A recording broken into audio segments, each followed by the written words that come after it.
देखिए, जैसे आप सबको ज्ञात होगा कि पिछले शनिवार को 17 जनवरी 2026 को आदरणीय कमिश्नर गढ़वाल सर ने भी चारधाम यात्रा की एक बहुत बड़ी बैठक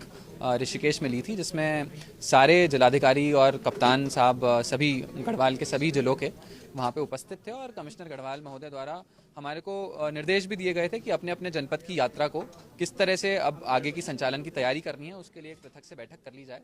उसी के बेसिस पे आज हमने ये बैठक करी है। और कमिश्नर महोदय द्वारा जो और भी डायरेक्शंस दिए गए थे बैठक का जो यात्रा है उसमें सुधारीकरण के लिए, उसको भी हमने कोशिश किया है कि सब लोगों से चर्चा करके आगे पूरे उसकी डिटेलिंग की जाए।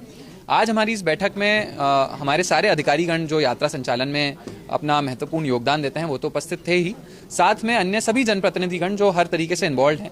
चाहे वो होटल एसोसिएशन हो, चाहे डंडी कंडी एसोसिएशन हो, चाहे घोड़ा खच्चर एसोसिएशन हो, चाहे टेंट जो लगाते हैं उनका एसोसिएशन हो, या फिर ट्रैक रूट पे जो इतनी सारी दुकानें लगाते हैं उनका एसोसिएशन हो, सभी एसोसिएशन के जनप्रतिनिधि गणों को हमने यहाँ पे इनवाइट किया था। और सभी रिप्रेजेंटेटिव्स को पिछले वर्ष की जितनी भी यात्राएं हुई हैं उसमें उनको किस तरह के इश्यूज आए थे, किस तरह के चैलेंजेस आए थे, और उसके बेसिस पे यात्रा को सुधारीकरण के लिए क्या और बेहतरी की जा सकती है, किस तरह से प्रशासन यात्रियों के लिए और बेहतर सुविधा प्रोवाइड कर सकता है, किस तरह से हम केदारनाथ यात्रा का और अच्छे से प्रचार प्रसार कर सकते हैं। इन सभी विषयों पर डिस्कशन बहुत अच्छे से हुआ।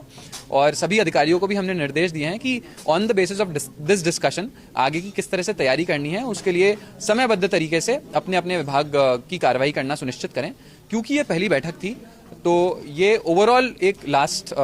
जो यात्रा थी उसका फीडबैक हमारे को इस बैठक में प्राप्त हुआ। और इसके बाद हम कोशिश करेंगे कि टाइम पर हम लोग